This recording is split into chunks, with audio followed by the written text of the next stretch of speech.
Bonjour à tous et bienvenue dans cette conférence dédiée à la PAC hybride dans Caprinov Plus. Donc nous sommes le 1er octobre 2025 et nous avons la- le plaisir d'avoir comme animateur aussi des membres de GRDF. Bonjour à tous. Donc, avant de commencer, on rappelle les habitudes des webinaires qu'on organise, des conférences qu'on organise. Donc, ça peut être assez dense, donc on vous conseille d'être le plus possible au calme, sans notification, pour être bien concentré à ce qui va être dit, même si vous aurez accès à une rediffusion. Que pour poser vos questions, il y a une section questions-réponses dans Zoom. Donc, c'est pas dans la partie chat qui peut aller assez vite, mais c'est vraiment dans la partie questions-réponses. Et dans cette partie questions-réponses, vous pouvez voter aussi pour les questions que d'autres personnes auraient émises, ce qui va nous permettre de voir les questions qui sont, on va dire, les plus demandées. Vous pourrez aussi poser vos questions, toutes vos autres questions, par adresse mail, donc à caprenov@spia-production.fr, comme d'habitude tout au long de l'année. Et puis donc, après cette conférence, vous aurez donc accès à l'enregistrement vidéo sur notre chaîne YouTube Caprenov. Et dans le descriptif de la vidéo, je mettrai aussi les liens vers les documents qui vont être cités et le support PDF aussi, le support de présentation que vous avez sous les yeux. Comment ça va se passer? On va commencer par une rapide introduction donc de l'histoire de l'intégration de la PAC hybride dans le logiciel Caprenov. Ensuite, Marie de GRDF nous présentera le marché de la PAC hybride et le rôle de GRDF dans ce marché. Je prendrai la suite pour vous montrer rapidement un exemple de simulation dans Caprenov pour vous montrer où se situe la PAC hybride et puis dans tous les écrans sur lesquels il peut y avoir des impacts. Et ensuite, c'est Mehdi, donc de l'équipe Caprenov aussi, qui zoomera un petit peu sur comment la PAC hybride est traitée dans la méthode 3CL et aussi les parties pris d'éditeurs qu'on a pu avoir.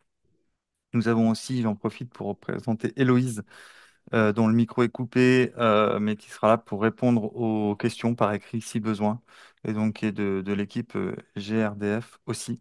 Voilà, bonjour Héloïse. Bonjour à tous. Donc c'est parti, et comme d'habitude, on commence par un sondage d'accueil pour savoir un petit peu qui est dans la salle. Donc c'est parti. Je vous laisse 2 minutes pour que vous puissiez répondre aux deux questions, qu'on ait une idée, puisqu'on est tous en général tout seul face à notre ordinateur, mais en fait on est un groupe. Et donc, qu'on ait une idée de qui est là.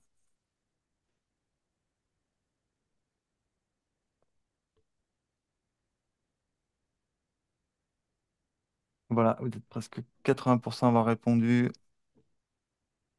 On est un peu plus de 60 maintenant dans la salle. Je te laisse encore 10 secondes pour répondre aux questions.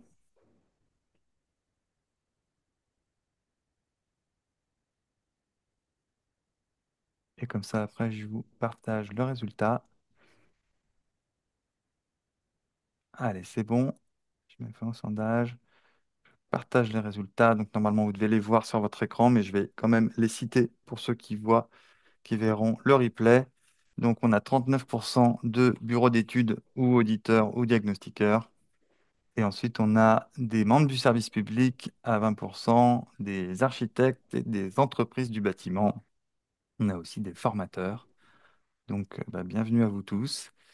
Et vous êtes à peu près à 50% des clients utilisateurs de Caprenov et à 20% des personnes qui sont en cours d'essai ou qui l'ont juste essayé. Voilà, j'arrête le partage et donc c'est parti pour l'histoire de l'intégration de la PAC hybride dans Caprenov qui est une intégration en fait en deux temps puisque on l'a fait pour différentes raisons de contraintes de planning, pas dans une seule version mais dans deux qui ont été séparées On va le voir assez longuement. La première version, c'est la version qu'on a mise en place le 11 mars 2024, donc ça fait déjà un moment. Et là, on a permis la prise en compte de la présence d'une PAC hybride dans un logement existant. Donc c'est un cas qui est relativement rare, le fait que vous trouviez déjà une PAC hybride existante, mais nous en tout cas, c'était, on va dire, en tant qu'éditeur, la première étape pour permettre de gérer tous les paramètres relatifs à une PAC hybride, les calculs 3CL qui sont derrière, les visuels. Donc ça a permis, on va dire, de rentrer ce système de chauffage dans la machine Caprenov, mais c'était pas très utilisable puisque la PAC hybride était juste disponible comme étant un élément existant, ce qui est un élément assez rare. Et c'est seulement cette année, donc avec la version en même temps finalement que la version qu'on a traitée pour l'audit énergétique réglementaire, donc qui est sortie en avril de cette année que la PAC hybride est arrivée comme solution de rénovation. Donc, ça veut dire qu'on peut la proposer dans un scénario de rénovation. Et nous, derrière tout ça, il y a évidemment les calculs qui se font, mais il y avait aussi la notion de prix à intégrer, donc de prix de la solution, et le penchement avec la notion des aides financières, donc qui ont été faites, on va dire, à peu près un an après l'arrivée de la PAC dans le logiciel. Voilà. Donc ça, c'était pour vous dire qu'aujourd'hui, la solution pack hybride est pleinement euh, intégrée dans le logiciel avec, on le voit sur l'écran de droite, deux solutions en pack hybride.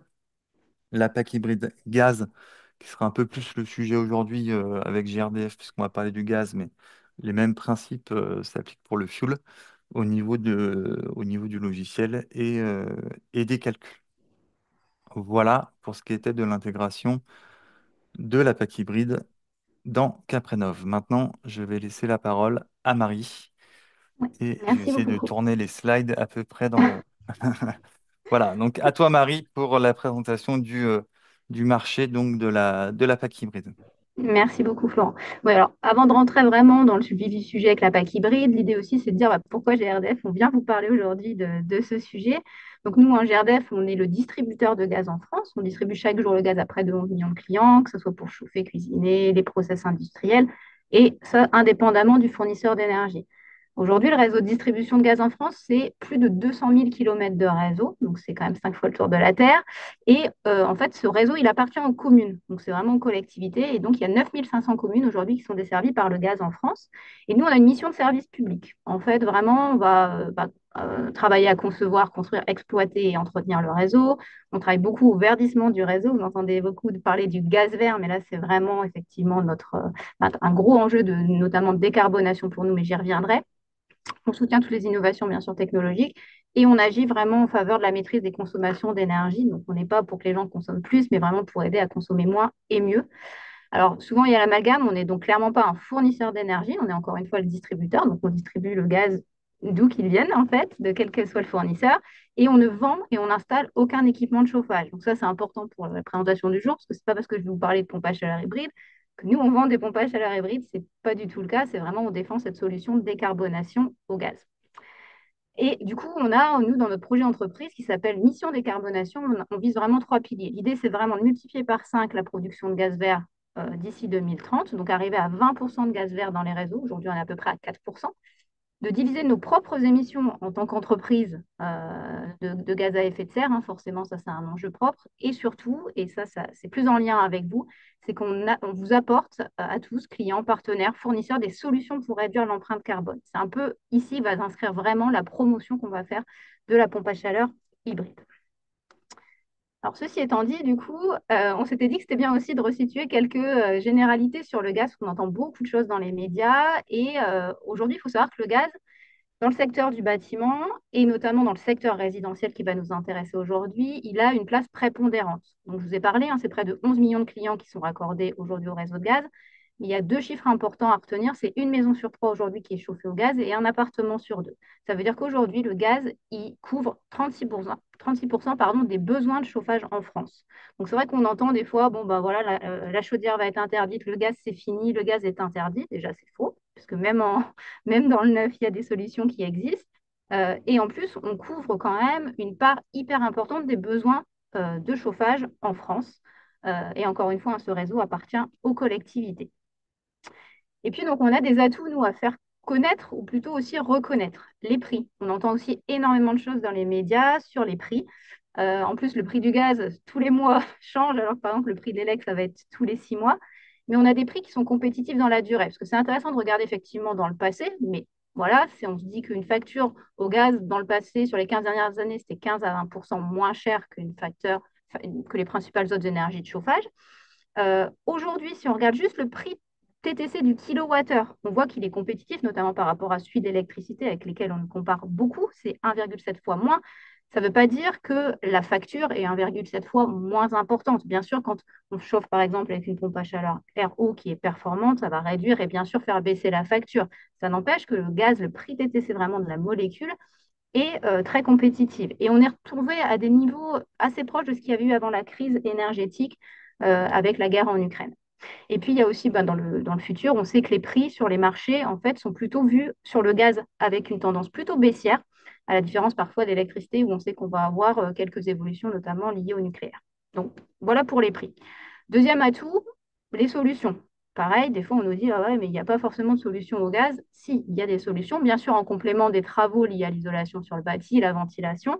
Nous, effectivement, on ne défend pas, il faut mettre absolument que l'équipement de chauffage et que nos équipements au gaz, mais il y a en tout cas un panel varié de solutions en complément, encore une fois, de l'isolation et de la ventilation. Donc, on a bien sûr la chaudière très haute performance énergétique, on a la pompe à chaleur hybride qui nous réunit aujourd'hui, puis on peut avoir d'autres hybridations avec, là, par exemple, une chaudière gaz THPE et un chauffe-eau solaire individuel, ou une chaudière THPE et un système solaire combiné. Et tous ces équipements sont compatibles avec le gaz vert. Ça, c'est important, c'est-à-dire qu'aujourd'hui, il n'y a pas besoin de changer son équipement pour pouvoir consommer du gaz vert. Ces équipements sont compatibles. Et du coup, ça fait le lien, effectivement, on a une énergie qui est de plus en plus verte parce que vraiment, encore une fois, nous, on vient pas, moi, je ne viens pas vous voir aujourd'hui pour dire, voilà, le gaz fossile, c'est bien. Donc, clairement, il faut verdir notre énergie. Et c'est ce qui se passe et la dynamique, elle est vraiment lancée. Aujourd'hui, il y a plus de 780 sites de méthanisation répartis dans la France. C'est en fait l'équivalent de la puissance de 3 réacteurs nucléaires. Donc voilà, et on n'est encore qu'au début. Hein. Je vous dis, on n'est qu'à 4% dans les réseaux. Les 20% sont largement atteignables. Ça a été fait prouver par différentes études au vu du potentiel qu'on a en France sur ce sujet. Et en plus, on n'a pas un, mais des gaz verts, parce qu'on va beaucoup parler de la méthanisation, c'est-à-dire fait à partir de déchets, notamment agricoles, mais on va voir d'autres façons de produire du gaz vert. Donc l'idée, c'est vraiment d'arriver à 100% de gaz vert à horizon 2050. Ceci étant dit, on peut maintenant vraiment rentrer dans la partie un peu plus technique. Donc en maison individuelle, côté gaz, comme je vous l'ai dit, on a deux solutions phares. La chaudière gaz, qui est vraiment la solution de référence, qui est vraiment connue pour le chauffage et l'eau chaude, et voilà, qui peut être en plus complémentaire d'autres énergies. Et du coup, la pompe à chaleur hybride, donc là, qui va vraiment, elle, incarner ce qu'on appelle, nous, le mix énergétique à la maison. Parce que ça, c'est vrai que c'est quelque chose qui est important pour nous, GRDF, c'est qu'on se dit qu'il faut en France un mix énergétique équilibré. On a besoin de toutes les énergies. L'électrique, c'est très très bien, mais tout seul, ça ne suffit pas. Et il faut un peu ce mix intelligent de toutes ces énergies. Et l'hybridation d'une PAC, alors là, on parle vraiment de la maison individuelle parce que c'est ce qui nous intéresse aujourd'hui, mais il faut savoir qu'on peut aussi hybrider dans les bâtiments collectifs et en tertiaire avec de nombreux atouts à la clé. Donc, cette pompe à chaleur hybride, si on regarde un peu les ventes et le marché, on voit, voilà, alors c'est un peu masqué, mais on a aujourd'hui, c'est plutôt un marché de niche, entre guillemets, puisqu'on n'a que 5000 packs hybrides quand on regarde par exemple de 183 000 packs Aero qui sont vendus l'année dernière et des 415 000 chaudières gaz qui se sont vendus. Donc, on sait que le marché a une certaine décroissance ces 2 dernières années, ça ne vous a pas échappé, notamment pour plein de raisons, hein, notamment des dispositifs d'aide qui peuvent pas mal évoluer. Mais dans la gamme des pompes à chaleur, la pompe à chaleur hybride a vraiment une carte à jouer. Et d'ailleurs, je vous ai mis, il y avait des scénarios prospectifs, que ce soit RTE ou l'ADEME, ou dans leur scénario vraiment de prévision à 2050, en fait, parce que quand on veut tout électrifier, tous les usages, la mobilité, le transport, enfin, tout ce qui est aérien, etc., à un moment, ça passe pas forcément. Il faut, voilà, la PAC hybride est un bon compromis pour cette flexibilité. Et puis, il y a en plus d'autres pays européens qui vraiment les ont installés. Donc, on a notamment l'Italie. Hein, il y a encore 2 ans, ils sont posés environ 120 000 par an. Il y a les Pays-Bas aussi qui, à partir de 2026, là, vont les rendre un peu obligatoires dans le neuf. Et puis, on a l'Allemagne. Donc, voilà, qui sont un peu des pays assez phares et un peu en avance sur la pompe à chaleur hybride. Donc, Du coup, ouais. Du coup, une pompe à chaleur hybride, on parle de quoi? En fait, on prend le meilleur de la PAC et on rajoute les atouts du chauffage au gaz. Donc, on prend vraiment une chaudière THPE, hein, qui est une puissance classique comprise entre 15 et 30 kW. On y adjoint une pompe à chaleur RO de puissance inférieure ou égale à 8 kW.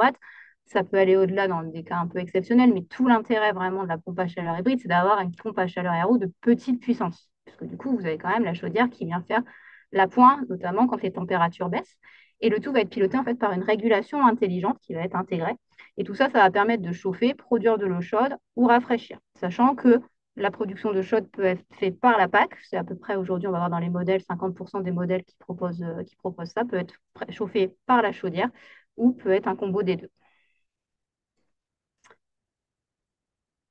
Alors, du coup, comme je vous disais, il y a de nombreux modèles de packs hybrides qui sont disponibles sur le marché de la rénovation. Quand je vous disais que c'est un marché de niche parce qu'il s'en vend encore peu, mais par contre, c'est une technologie qui est mature. C'est-à-dire que ce n'est pas un équipement qui vient de sortir, il est bien connu de l'ensemble des fabricants. Et là, vous le voyez, hein, il y a aujourd'hui, on a mis 12 fabricants aujourd'hui, donc ils sont quand même parmi les plus gros, qui proposent plus de 60 modèles. Dans ces modèles, on a mis uniquement ceux qui ont une puissance inférieure à 8 kW. Si on avait pris au-dessus, on en aurait bien plus. Mais encore une fois, vraiment, l'intérêt de cette pack hybride, c'est le dimensionnement pour qu'elle puisse vraiment être optimisée à tout niveau pour l'investissement pour le particulier et après pour les économies d'énergie à l'utilisation. Donc là, vous aurez le support, vous aurez également accès à un catalogue des modèles de pack hybrides qui sont disponibles sur ce marché. Donc par fabricant, vous retrouverez tous les éléments techniques qui sont intéressants. Donc, je vous parlais du préchauffage, mais on peut se dire aussi qu'il y a environ 50% des modèles qui aujourd'hui peuvent faire par exemple de la clim et pas de la clim, pardon, être du refroidissement et très réversible. Donc voilà, on a quand même pas mal d'intérêt avec ces produits. J'ai mis le lien du document dans le chat, s'il y en a qui veulent le consulter dès maintenant. Ouais, merci Florent. Et donc, tu Et disais qu'il y avait des modules ouais, de formation. ouais, et oui, pardon, excuse-moi. Il y a effectivement, les fabricants proposent des modules de formation technique, hein, vraiment de la formation technique dédiée à la PAC hybride. Avant, c'était intégré dans les modules de formation PAC Aero. Maintenant, ils ont créé des modules de formation technique dédiés à l'hybride. Donc, si vous êtes intéressé, c'est vraiment intéressant de vous rapprocher d'un fabricant qui propose ces formations. Et donc, nous, on aime dire que la PAC hybride, elle coche quand même toutes les cases. Première chose, bénéfice pour le système énergétique. Alors ça, on l'a bien connu quand il y avait les risques de blackout, hein, encore une fois, sur le système électrique, parce que beaucoup d'usages élec à un moment, beaucoup de demandes. Et la PAC hybride, elle permet vraiment de basculer à ce moment-là, par exemple, sur la chaudière gaz. Donc ça, elle est tout à fait capable, grâce à sa régulation, de dire, là, pendant ces pics de demande en électricité, ça bascule sur la chaudière gaz. Donc personne ne perd, puisque en fait, le client continue à conserver son confort et le réseau électrique est délesté de cette partie sur les pompes à chaleur. Donc ça, c'est vraiment un bénéfice fort. Les avantages pour le consommateur, clairement, elle a en fait les mêmes atouts que la pompe à chaleur à eau et en plus, elle a des atouts qui la différencient, mais elle allie économie d'énergie et écologie. En plus, alors ça, c'est la question qu'on nous pose souvent, elle est éligible à l'ensemble des aides de l'État, que ce soit MaPrimeRénov', les C2E, la TVA réduite. Donc, elle permet vraiment voilà, de pouvoir, en tout cas, d'aider les particuliers à s'équiper. Et puis, elle permet d'améliorer l'étiquette DPE, mais ça, on en aura la démonstration après dans les simulations. Ensuite, il y a des avantages pour l'installateur. Ça, c'est vraiment aussi quelque chose qu'on a bien vu en travaillant beaucoup avec la filière. C'est que la PAC hybride, au-delà de se différencier un peu, parce que c'est vrai qu'on a vu sur la poste de pompe à chaleur Aéro, il y a de tout. On a beaucoup quand même d'éco-délinquants qui ont investi ce marché parce qu'encore une fois, des fois, beaucoup d'aides. On a beaucoup entendu parler, vous savez, de l'époque de la PAC à 1 euro. Donc, ça permet d'avoir aussi un équipement qui permet de se différencier parce que dans la PAC hybride, forcément, c'est installé par des professionnels du gaz, qui a une compétence gaz dedans qui n'est pas possible chez tout le monde, puisque du coup, il faut l'acquérir. Et puis, ça leur apporte aussi une sérénité au quotidien d'avoir cette pompe à chaleur hybride, parce que si un des deux modules vient à tomber en rade, entre guillemets, alors, sauf coupure d'électrique générale, bien sûr, mais l'autre peut prendre le relais le temps d'intervenir. Et ça, c'est quelque chose qui nous met vraiment en avance parce que ça permet, voilà, en tout cas, encore une fois, parce que l'idée, c'est quand même que le particulier reste avec du confort et surtout du chauffage et de l'eau chaude, ça permet de pallier cela. Et puis, bien sûr, le dernier avantage, c'est des bénéfices pour le climat, puisque c'est vraiment une solution qui décarbone. Et quand on sait les enjeux forts de décarbonation qu'on a, voilà. Et ça permet, c'est compatible avec toutes les réglementations aujourd'hui. Et du coup, effectivement, hein, je vous disais, c'est compatible avec toutes les réglementations. Donc, effectivement, dans le DPE, hein, on va voir donc d'ailleurs, voilà, aujourd'hui comment c'est simulé dans la méthode 3CL DPE. Avec la RE 2020, donc dans le neuf, c'est-à-dire qu'une pompe à chaleur hybride individuelle s'installe dans le neuf, elle est autorisée, à la différence de la chaudière gaz, elle qui seule ne peut pas s'installer. Une PAC hybride, il n'y a pas de sujet, elle peut être installée en maison individuelle neuve. Et puis, on peut atteindre aussi des niveaux BBC et Finergie, là, bien sûr, en complément de travaux d'isolation du bâti, on est plutôt dans le cadre des rénovations vraiment d'ampleur à ce niveau. Et du coup, c'est éligible aussi à toutes les aides, comme je vous l'ai déjà dit, les C2E, ma prime rénov, l'éco-prêt à taux zéro, la TVA réduite. Là, on a vraiment le panel d'aide, puisqu'une pompe à chaleur hybride aujourd'hui pour l'État est considérée comme une pompe à chaleur RO. Ok, Voilà. eh ben merci pour cette présentation, Marie. Je pense que ça éclaire, j'espère que ça éclaire une partie des personnes du public pour mieux comprendre la dynamique du marché, ce que c'est qu'une pompe à chaleur, donc enfin ce que c'est que la spécificité d'une pompe à chaleur hybride. Et donc là, on va regarder qu'est-ce que ça donne une fois intégré donc dans CapreNov. Alors là, je vais vous faire une démonstration dans le parcours qu'on appelle évaluation libre. Mais ce que je vais vous présenter est sensiblement pareil si vous faisiez un audit énergétique réglementaire, puisque dans le public, il y a beaucoup de bureaux d'études. C'est le même, on va dire, que c'est les mêmes écrans, le même principe. Et donc, c'est tout à fait possible aussi de le faire dans un audit. Alors, euh, on va ouvrir donc CapreNov. Voilà. Donc, je suis dans CapreNov évaluation libre. À la fin de la description d'un logement qui est un logement que j'ai pris avec du gaz dans l'existant, hein. Souvent, ça a du sens quand le logement est déjà équipé avec déjà branché au gaz, de proposer de la chaudière gaz hybride, mais on a le même cas potentiellement avec le fuel, s'il y a déjà du fuel en équipement sur le site. Donc là, c'est une maison chauffée au gaz, avec donc des performances en classe E ici. Euh, Quand on va faire, donc là c'est la partie plus administrative de CapreNov, quand on va faire les scénarios, donc là on va arriver,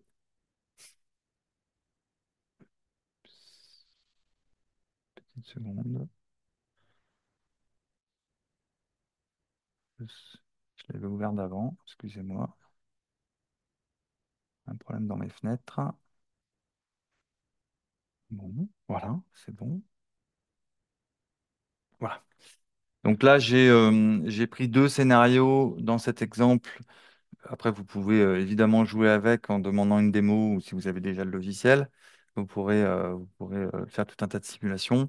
Mais une intervention avec simplement une isolation des combles et une PAC, et puis une intervention avec une rénovation plus poussée pour montrer qu'il était possible d'aller jusqu'à des classes B, même avec une PAC hybride.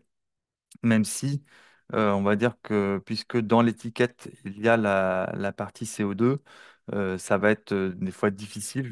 Je sais que en partant de ce logement en E, j'ai vraiment dû ajuster pour arriver au 10 là, qui permettent d'atteindre le B niveau CO2, puisqu'au niveau consommation, on était plutôt largement en B dans cette zone. Donc là, je vous prends l'exemple donc d'une isolation de comble plus pack hybride. Donc au début, pour ceux qui connaissent, vous êtes la plupart du public à connaître, donc on va dire qu'on va intervenir sur deux grandes familles dans cet exemple-là de gestes, donc bâtiment et système. Donc là, on a la partie où on va intervenir dans les combles. Je passe assez vite dessus. Et on va donc avoir le remplacement de la chaudière murale. Donc une chaudière murale gaz naturel dans Caprenov, on peut l'améliorer entre guillemets, c'est-à-dire par exemple y adjoindre du solaire ou ce genre de choses, ou bien la remplacer. Et quand vous êtes dans un remplacement, vous avez donc un certain nombre d'énergie, de nouveaux générateurs. Et la chaudière, la PAC hybride gaz, elle ne se trouve pas dans les solutions gaz, mais dans la partie hybride ici. On va retrouver donc c'est une énergie qu'on a appelée hybride. Euh, C'était le choix au niveau de l'intégration. Et c'est là que vous allez retrouver la pompe à chaleur hybride gaz et la pompe à chaleur hybride fuel, avec donc les calculs qui sont faits conformément à la méthode 3CL que nous décrira Mehdi juste après. Ensuite, on va avoir de manière classique, ça c'est dès qu'on touche à une chaudière existante, savoir si on la dépose ou pas. Ça concerne plutôt, on va dire, le réseau de distribution pour savoir si on remplace le réseau ou pas, si on en profite pour l'isoler. Et au niveau de la production d'eau chaude sanitaire, savoir ce que l'on fait. Est-ce que on conserve le système existant euh, ou est-ce qu'on va... donc là, ça veut dire que ça va être fait par le générateur de chauffage finalement, puisque c'est ce qui existait. On peut aussi décider de faire l'eau chaude par un système indépendant, mais comme on va dire l'offre aujourd'hui de chaudières, enfin, de packs hybrides, pardon, gaz, fait que la plupart produisent l'eau chaude. Donc, donc là, je vais mettre par le générateur de chauffage. Voilà. Et là, on pourra taper la taille du ballon. Je vais mettre 150 litres euh, pour l'exemple. Est-ce que le système produit ou pas du rafraîchissement de la climatisation? Là, je vais mettre non dans mon exemple. Et là, on va donc avoir deux valeurs de caractéristiques du générateur que vous pouvez aller chercher dans la caractéristique de la pompe à chaleur en question. Sachant que le scope, lui, il va jouer, on va le voir là si je touche ici, il va jouer sur l'étiquette. Il rentre dans le cadre du calcul. Et les tasses, lui, il rentre uniquement dans la question de l'éligibilité au Z. C'est pour ça qu'on voit là éligible car supérieur à 111. Si c'était moins, ce serait grisé. Euh, donc voilà, et à chaque fois, vous avez les petits points infos qui vous rappellent ce que c'est que le scope, ce que c'est que les tasses, ou le lire, etc., etc. Ensuite, vous allez avoir tout un tas de caractéristiques de la partie chaudière de la pompe à chaleur, à savoir sa puissance. Par exemple, on va dire que c'est une 24 kilowatts. Son rendement, enfin différents rendements. Si vous savez, si vous n'êtes pas expert, vous pouvez laisser les valeurs qui sont par défaut. Si vous connaissez la valeur précise de la partie chaudière, vous pouvez les rentrer. Là, le but étant, toutes ces valeurs vont rentrer dans la boucle de calcul de la partie chaudière et donc participer au résultat et au calcul des consommations totales d'énergie du logement. Voilà, donc là, on a fait la partie, on va dire, thermique d'une plaque hybride dans Caprenov avec le saut de classe, avec les choses que vous avez habituellement. Les appoints, là, il n'y a pas d'intervention. Dans mon exemple, j'ai pas d'intervention non plus sur les émetteurs, mais on en parlera peut-être tout à l'heure avec Mehdi. Vous avez aussi un module radiateur dans Caprenov qui vous permet de voir si jamais vous changez de température de départ de votre générateur, de pouvoir tester la puissance des radiateurs pièce par pièce. Donc là, on se retrouve avec un avant-après et avec l'impact visuel qui correspond à l'énergie primaire, donc à l'étiquette énergie, de savoir quel est le poids du chauffage, de l'eau chaude, des auxiliaires, de la climatisation, etc. Visuellement. L'avant-après, ça c'est classique. On voit là ici, dans cet exemple, après des exemples, vous pourrez faire les vôtres, mais quand même 35% d'économie d'énergie en énergie finale, en énergie primaire, pardon, et une valeur verte par le fait d'être passé de E à D dans cette zone climatique qui augmente de 6%. Donc c'est quand même pas négligeable au niveau de l'approche économique. Donc là, c'est toujours un petit peu loin à charger parce que c'est là où va avoir lieu l'intégralité des calculs, notamment l'estimation des aides. Donc on va avoir une estimation des coûts de travaux. Donc avec les taux de TVA que vous pouvez venir changer, matériel main-d'œuvre, vous pouvez venir changer les prix quand vous faites votre devis, une fois que vous connaissez précisément le contexte du chantier, ou si c'est juste pour avoir un ordre de grandeur, vous basez sur ce qui est proposé par Caprenov, même si dans certains cas, c'est très difficile d'avoir une moyenne d'intervention sur toute la France. Mais en tout cas, c'est rentré et ça fonctionne. Et là, ensuite, vous aurez donc les différentes aides compatibles avec le projet. Donc, c'est là où on voit que ma prime rénov, dans ce cas-là, on est dans un ménage intermédiaire, mais il y a le calcul du montant de ma prime rénov en monogeste, la prime coup de pouce, comme d'habitude, les compatibilités des aides entre elles, etc. Donc là, je pense que je peux activer aussi les C2E. C'était pour l'isolation des combles. Et puis les aides locales qui arrivent ici et qui sont, il me semble, compatibles. Donc là, j'étais dans l'exemple à Annecy. Donc voilà un montant d'aide qui est quand même, qui peut quand même être significatif sur ce type de geste. Et donc voilà, vous avez un exemple d'intégration de la PAC hybride dans un scénario de rénovation. À la fin, vous pouvez générer votre rapport et vous aurez de la même manière que n'importe quelle simulation Caprenov. Là, je vais mettre les deux, mais vous allez avoir le détail des gestes. Donc, on va afficher potentiellement les annotations. Les annotations, je suis passé un petit peu vite tout à l'heure, mais ça va vous permettre de dire, par exemple, que vous allez proposer tel modèle de telle marque ou ce genre de choses, puisque dans Caprenov, on reste toujours sur des modèles génériques. Euh, voilà, donc là, pour vous montrer un rapport. J'en avais déjà préparé un tout à l'heure, mais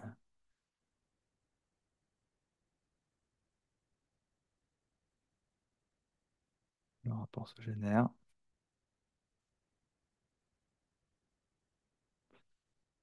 Voilà. Et donc, je l'ouvre et on va bien voir, du coup, la description de notre logement, donc l'évaluation thermique de notre logement qui est en Haute-Savoie. Hop, je zoome un peu. Ça, c'est le rapport classique qui décrit donc le logement, comment est-ce qu'il est constitué avant travaux. Donc, notamment avec la présence donc, de la chaudière murale et de radiateurs fonte. Et là, on va se retrouver avec, donc on est toujours dans l'avant-travaux et on va voir voilà, le résumé de notre scénario que j'ai appelé deux fois scénario 1, mais peu importe, avec le bilan que je vous ai présenté juste avant. Et donc, dans les gestes, le fameux remplacement de la chaudière gaz naturelle par une pompe à chaleur hybride gaz produisant l'eau chaude, avec ces trois avantages qui ont été mis automatiquement, et puis la zone d'annotation ici, si vous voulez. Voilà pour l'exemple. J'ai vu qu'il y avait quelques questions, mais j'ai pas eu le temps de les regarder en même temps. Donc, je vais laisser hop, la main à Mehdi pour nous parler de la PAC hybride et la méthode 3CL. Et on répondra aux questions un petit peu après. Voilà. C'est à Ok, toi, Mehdi. merci Florent. Bonjour à tous. Donc du coup, dans ma partie, je vais vous détailler un peu comment la PAC hybride est prise en compte dans la méthode de calcul 3CL 2021, puisque avec cette slide, c'est Florent, il y a une petite animation si tu fais suivant, je pense. C'est la 3CL 2021 qui est la méthode de calcul utilisée dans Caprenov. Voilà, c'était juste un petit rappel, je pense, pour la plupart des gens qui sont dans le webinaire. Donc, les bureaux d'études savent bien qu'on a été validé en début d'année sur la partie audit réglementaire. Donc, Caprenov est un logiciel qui est validé, qui est conforme à la réglementation. Et du coup, on peut calculer les audits réglementaires, les étiquettes énergétiques.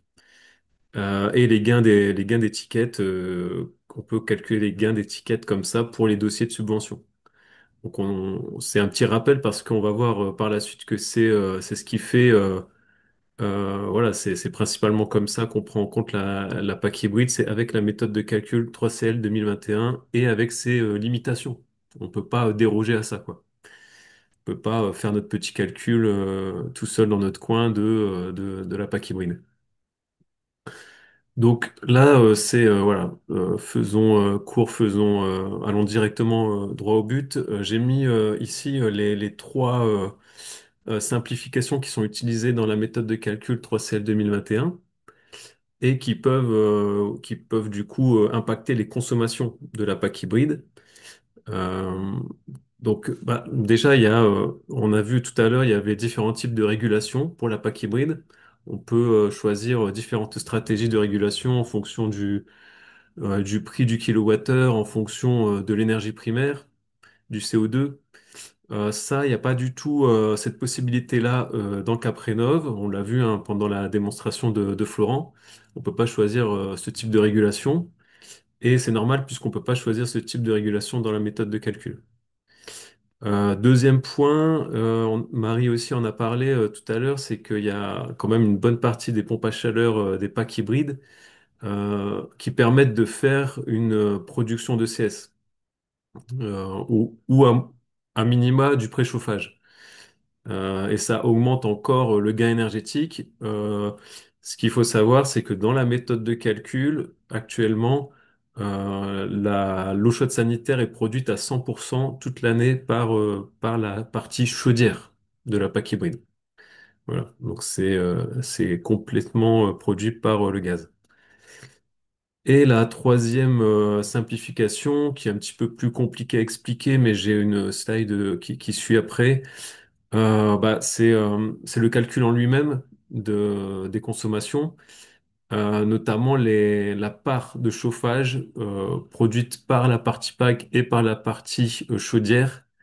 Euh, cette, euh, cette part de chauffage, en fait, c'est simplifié, c'est juste un tableau avec trois zones climatiques. Mais on va revenir dessus sur la slide juste derrière. Voilà, donc sur cette simplification du calcul en lui-même, euh, contrairement à ce qu'on peut voir pour, par exemple, le calcul des chaudières dans la méthode de calcul 3CL 2021, euh, on reconstitue vraiment la charge du générateur et on calcule annuellement le taux de charge, on calcule annuellement un rendement à partir des différents rendements, du rendement nominal, du rendement intermédiaire, des pertes à l'arrêt. Et ça, dans la partie chaudière de la PAC hybride, on doit le renseigner. Donc, je ne sais pas si vous avez fait attention au moment où Florent a fait la démonstration, mais on avait voilà, les différents, comme d'habitude, pour les chaudières, gaz, on avait la possibilité de changer la puissance. On pouvait changer aussi le rendement à charge nominale et à 30%. Euh, Ça, de toute façon, c'est un calcul qui est plus détaillé que pour la partie PAC, puisque dans la partie PAC, on prend le scope uniquement et on l'applique aux consommations, aux besoins de chauffage. Donc voilà, c'est valable aussi pour les packs RO sans être hybride, quoi. C'est déjà il y a une simplification en tant que telle dans le calcul.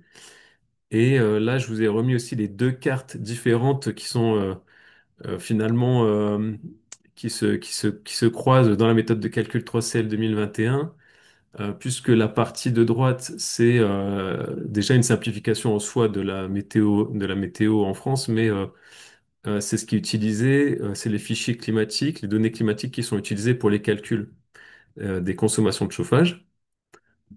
Euh, Par contre, la carte qui est à gauche, c'est ce découpage en trois zones qui est utilisé pour attribuer la part qui sera dédiée à la pompe à chaleur. Donc c'est le tableau qui est encore plus à gauche. Par exemple, pour la zone H1, toute la partie nord et puis même un peu le centre de la France aura 80% de son besoin de chauffage qui sera attribué à la partie PAC.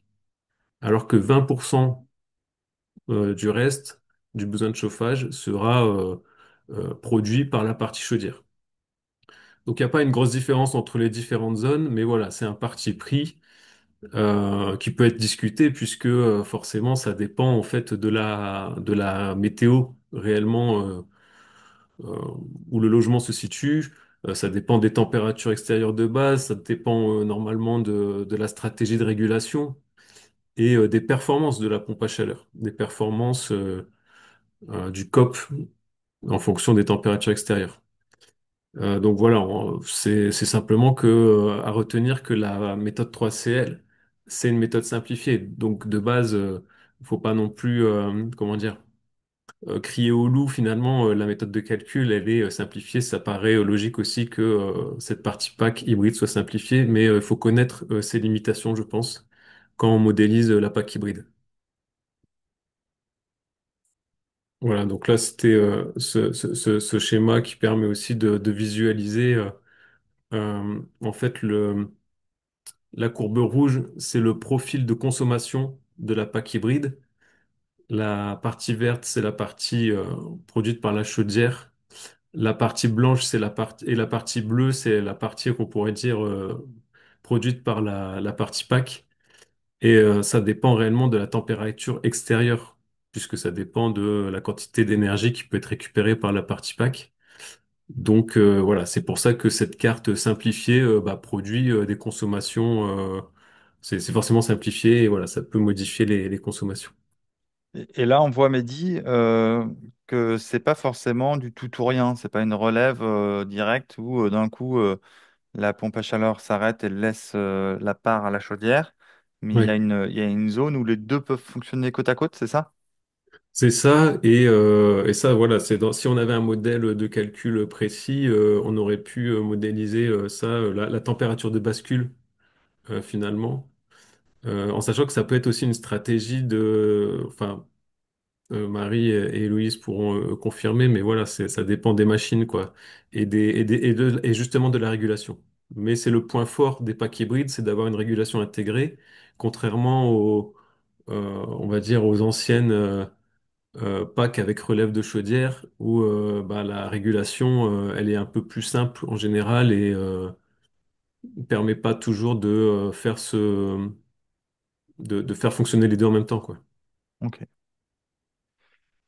Et d'ailleurs, par rapport aux packs qui sont en relève, aux chaudières en relève de packs, qui sont aussi modélisables du coup dans Caprénov, par contre, là, il n'y a même pas c'est aussi une méthode simplifiée finalement, j'en parle en 2 secondes, mais euh, il n'y a même pas par rapport aux zones climatiques, c'est-à-dire qu'on attribue automatiquement 20% du besoin de chauffage à la partie chaudière. Mhm. Donc voilà, on peut comparer aussi ces deux façons de modéliser deux générateurs qui sont euh, assez complexes en fait. Ok. Petit tableau parce que je voulais montrer aussi les différences qu'il y a entre un logiciel comme Caprenov qui utilise la méthode 3CL et qui permet de faire de l'audit réglementaire et de produire de calculer les gains de classe énergétique pour les subventions, et un logiciel qui est un peu plus précis quand même, un logiciel fabricant qui sont en général les fabricants proposent ce genre de logiciel pour calculer les consommations futures du logement et ça Avec permet, leur modèle, évidemment. voilà, avec leur modèle. Donc chaque fabricant le propose. Il y a aussi des logiciels qui permettent de comparer les différents fabricants, mais voilà, forcément, eux ont leur méthode de calcul personnalisée. Le but pour eux, c'est de se rapprocher de la réalité. Alors que nous, par contre, ils pourront pas produire un audit réglementaire, alors que nous, on est obligé d'utiliser la méthode 3CL, et voilà, c'est la limite. Ok.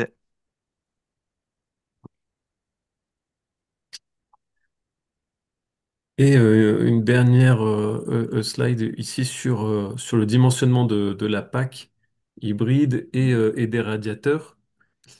Euh, bah, Dans Caprenov, avec la licence Caprenov Évaluation, on a automatiquement le module radiateur par pièce qui permet de calculer les différentes, en fait, de vérifier le dimensionnement des radiateurs, ce qui est vraiment utile quand on met en place une chaudière gaz à condensation ou une PAC RO classique.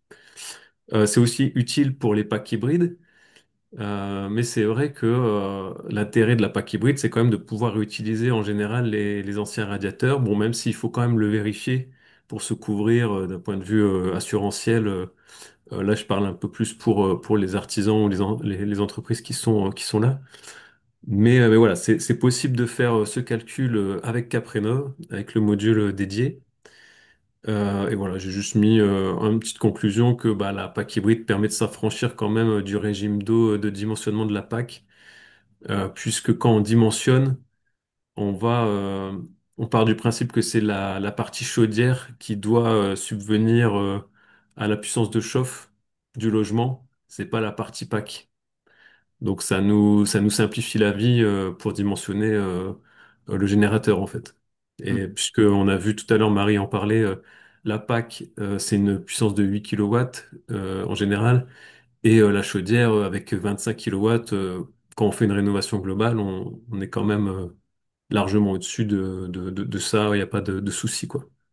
Un point qui est peut-être intéressant, dont on avait parlé, Mehdi, c'est Mm. en cas de rénovation par étape, euh, le fait que la PAC elle soit de petite puissance et que c'est quelque part la chaudière qui vient moduler en dessous sur tous les besoins en plus. Si il y a par exemple un premier geste d'isolation avec la PAC, comme j'ai fait dans l'exemple tout à l'heure, isolation des comptes plus PAC, et que dans un deuxième temps, il y a une isolation, je sais pas, des murs ou une isolation voilà, conséquente qui est faite sur un poste important, du coup, finalement, enfin, le dimensionnement est moins problématique que si on avait mis une pompe à chaleur de 15 kilos et puis qui va se retrouver Ouais. potentiellement surdimensionnée, non? Ouais, Tu c'est com- c'est ça complètement, ouais.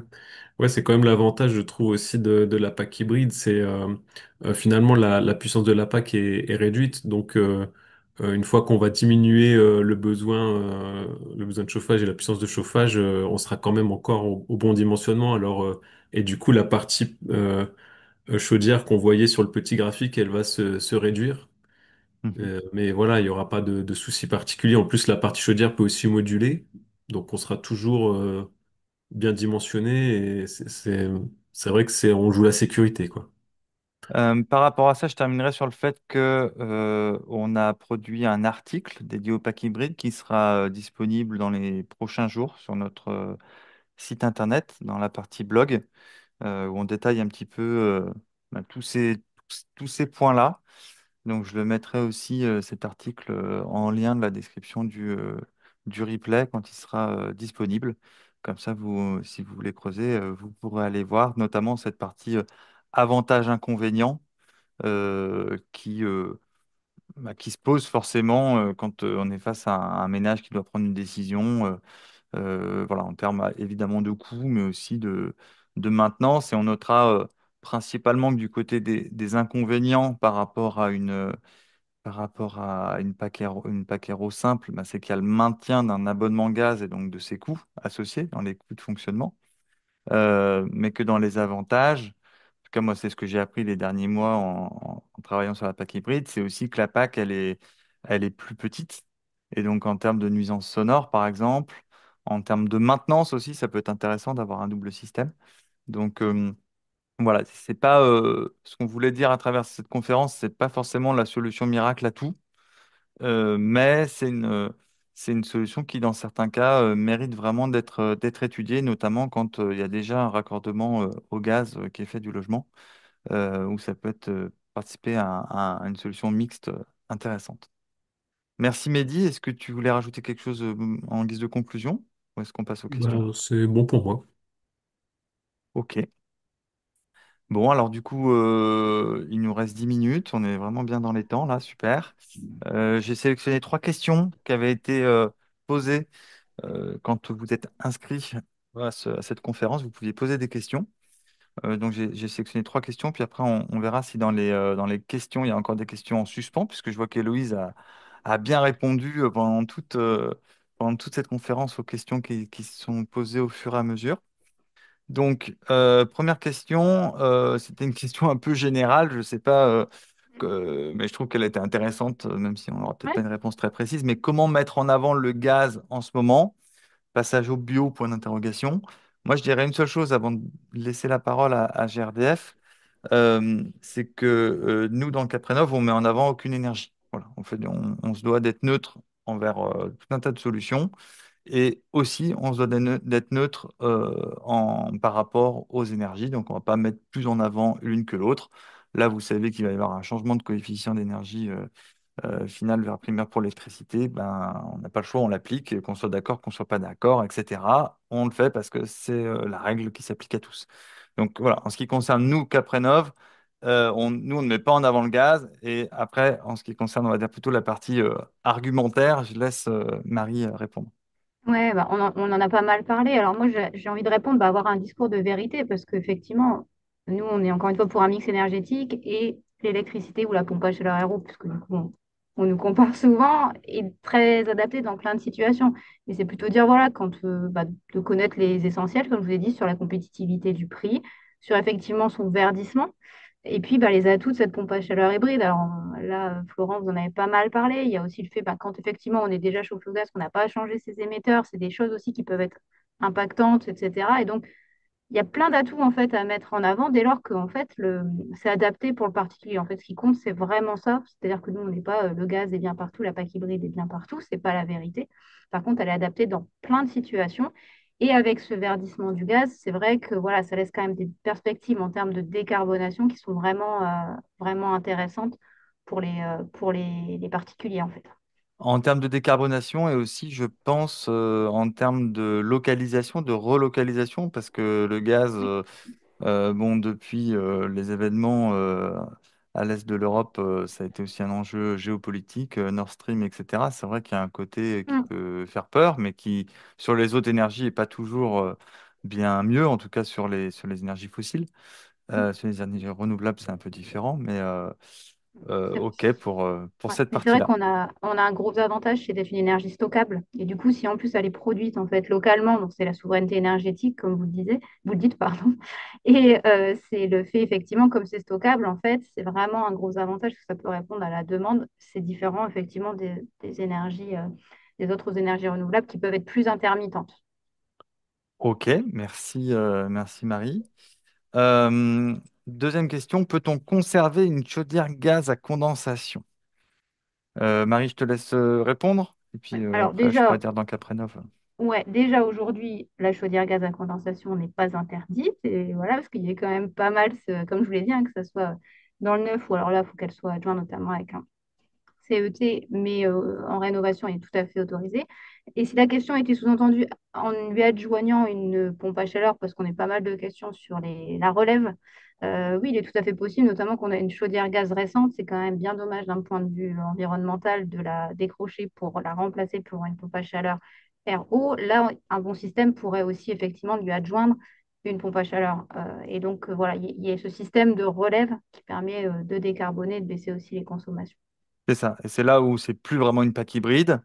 Ouais. C'est Voilà, plus un système en relève et où on la relève. question de la régulation est vraiment importante. Et où pour le coup, l'avantage de la PAC hybride intégrée, c'est qu'elle elle régule très bien en fonction de différentes priorités. Notamment, il me semble qu'il y a la plupart des modèles, où vous pouvez rentrer le prix du gaz, rentrer le prix de l'électricité. Et elle peut moduler en fonction du prix de l'un ou de l'autre. Il y a différentes méthodes de fonctionnement comme ça. En tout cas, en ce qui concerne Caprénov, là, on passerait sur un système de relève, non pas sur un système de pack hybride, quoi, qui est qu'une seule machine. Euh, alors ça, c'était avant le webinaire, mais il y avait la question, va-t-on parler, donc a-t-on parlé des packs hybrides biofuel et pellet autant que le gaz? Ben, la réponse c'est non, puisqu'on a beaucoup parlé du gaz, mais peut-être que c'est l'occasion de parler de la pack hybride fuel.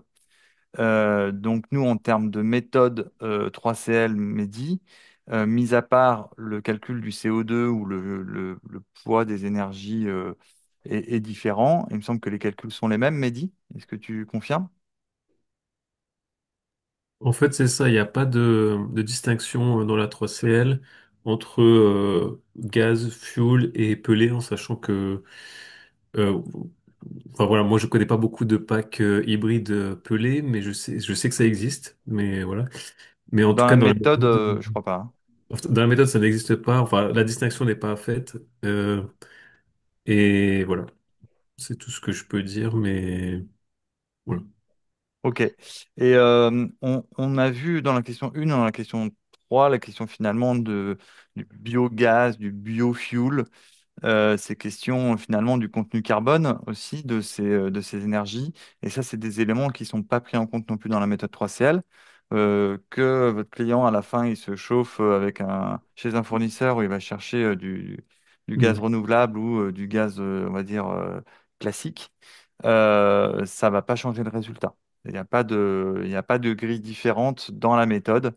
On espère qu'un jour, ça pourra être pris en compte pour faire évoluer la méthode, mais en même temps, ce qui est difficile, c'est que la méthode 3CL, elle est faite pour parler du bâtiment lui-même, indépendamment de son usage. Et le choix d'un fournisseur, c'est déjà plus du côté de l'utilisation que du bâtiment lui-même. Bon, ça, c'est Hmm. des sujets, des vastes sujets sur la question des méthodes de calcul conventionnelles. Du coup, je vous propose qu'on prenne quelques questions en direct, s'il y en a. Je vais en prendre une maintenant. Est-ce que l'on peut intégrer un appoint solaire existant? Alors, Mehdi, il me semble que dans la méthode 3CL, enfin, que nous, on ne permet pas, mais peut-être que je me trompe, je sais pas. On peut, alors normalement, donc après on peut en plus rajouter effectivement un SSC. C'est possible, ça va juste ajouter un facteur de couverture solaire aux besoins de chauffage et aux besoins d'eau chaude sanitaire. Voilà, c'est après c'est pareil dans la méthode 3CL, c'est assez simplifié, donc c'est-à-dire on va pas prendre en compte le nombre de ballons, on va pas prendre en compte le nombre de capteurs solaires. Voilà, voilà, c'est un facteur qui est attribué en fonction de la zone climatique aussi. Ok. Je vois une autre question dans le chat cette fois, c'était l'hybride. Est-ce que ça veut dire qu'il n'y a pas de résistance du coup électrique dans la pompe à chaleur? Pour moi, oui, mais là, c'est peut-être Marie et Loïs seront plus à même de répondre de manière sûre. Mais pour moi, oui, c'est l'intérêt, quoi, de pas avoir d'appoint élec.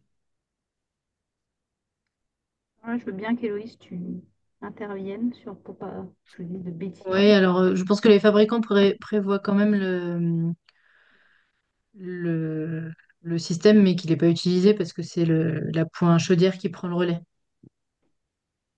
Après, ça Mhm. doit Ok, dépendre du modèle. ça après, je pense qu'il faudrait effectivement confirmer auprès des Ouais, fabricants, ouais, distributeurs, faire des etc. Parce fabricants que par là, on fabricant. rentre un peu dans la question Mm.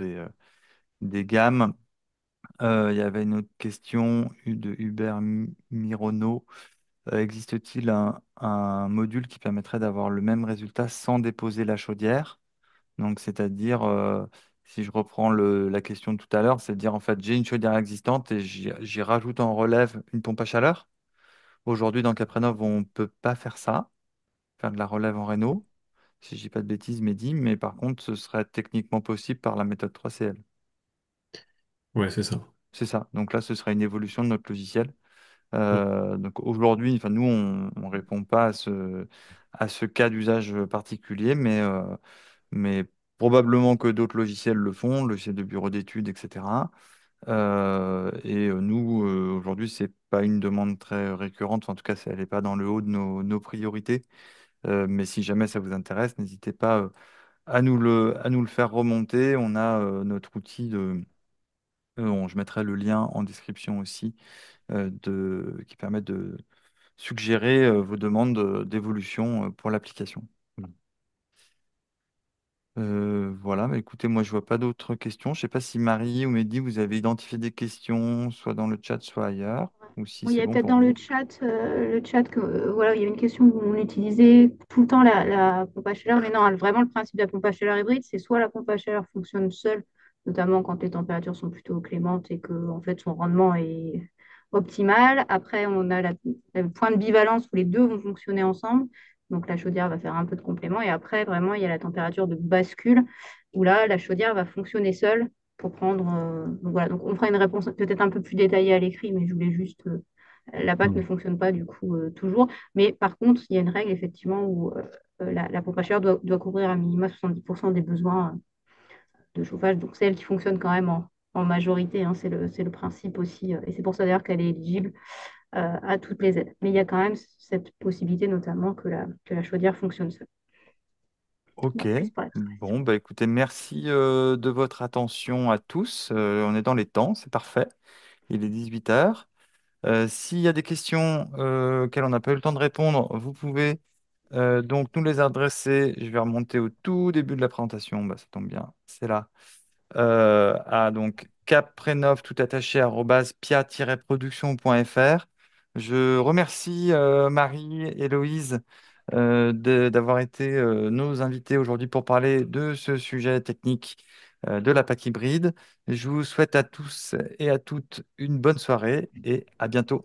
Au revoir.